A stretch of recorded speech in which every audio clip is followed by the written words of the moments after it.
Okay, the timer's gone off. And it's time to add the rennet. Okay, I've had the lid on. I'm going to add, for 1 gallon of milk, I'm going to add 12 drops of liquid vegetarian double strength rennet to a little bit of milk. 1, 2, 3, 4.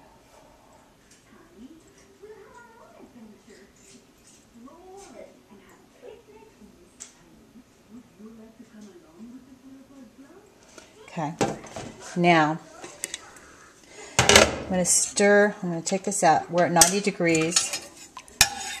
I'm going to stir all the fat back down until you can see that the buttermilk, the yellow stuff, has risen to the top. I'm going to stir it all back in. You won't have this problem with goat milk, but goat milk doesn't make mozzarella as easily. It's hard to get the stretch because it doesn't have the fat. So we need to make sure this gets really thoroughly stirred in here.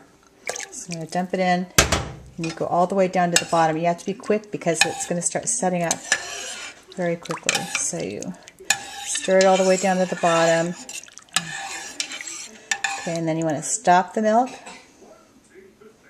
And you're going to let it set up. And that's that for now.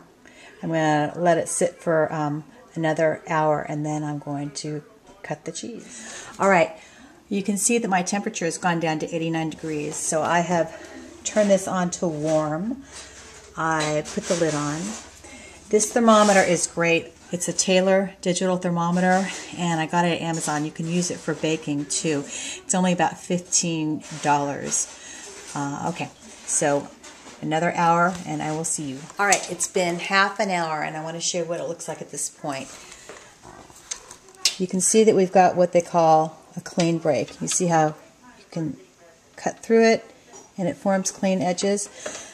But if you let it sit, whoops, I'm not filming very well. If you let it sit for longer, I'll do that again so you can see it. It's a clean break.